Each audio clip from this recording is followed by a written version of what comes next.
Sir నిజంగా ఏంటంటే ఈ సమస్యల గురించి చాలా వరకు బయటికి చెప్పుకోలేరు. ఒకప్పుడు ఏంటంటే ఎక్స్‌ప్రెస్ చేయలేకపోయేవారు. గతంలో మనం చూస్తే పెద్దలు సమరం గారి వీడియోలు, ఆర్టికల్స్ చూసి కొంచెం అవేర్‌నెస్ వచ్చింది. తర్వాత మీలాంటి పెద్దలు కూడా మీడియా ముఖంగా వచ్చేసేసి అవేర్‌నెస్ చేస్తా ఉన్నారు.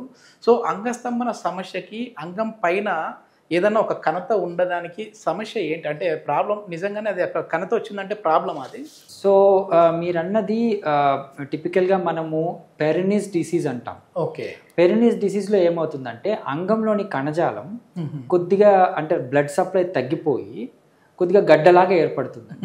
అది మనం అంగాన్ని మీరు సెల్ఫ్ డయాగ్నోసిస్ అన్నాం కదా, సుప్తావస్థలో ఉన్న అంగాన్ని మనం గట్టిగా టచ్ చేసినప్పుడు అది ఉదర భాగంలో కానీ అంటే పై వైపును కానీ కింద భాగంలో కానీ కొన్ని గడ్డల్లాగా ఏర్పడి ఉంటాయి.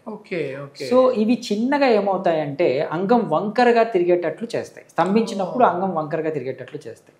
అందుకనే మనం వంకర అంగము అంటాం కదా, దానికి కారణం ఏంటంటే పెరినిస్ డిసీజ్ అంటాం. ఓకే. సో ఈ పెరినిస్ డిసీజ్కి ఏంటి కారణాలు అని సెర్చ్ చేస్తే బేసిక్గా టిపికల్గా ఇది అని ఏముండదు. బేసిక్గా ఈ ఓవర్ సెక్షువల్ యాక్టివిటీ కావచ్చు, లేకపోతే అంగం పైన దెబ్బలు కావచ్చు, లోపల తెలియకుండానే మనకు ట్రామా జరుగుతూ ఉంటుంది పెనిస్ మీద, ఎందుకంటే అది సెన్సిటివ్ ఇది కాబట్టి.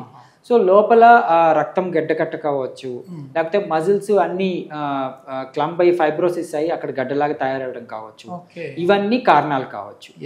కానీ ఈ పెరినిస్కి ఏంటి అంటే ఇప్పుడు ఇది మనం ఎలా తెలుసుకోవాలి అంటే అంగం స్తంభించినప్పుడు వంకరగా ఉండడం ఉంటే దాన్ని పెరినిస్ కిందకి మనం కేటగరైజ్ చేయొచ్చు.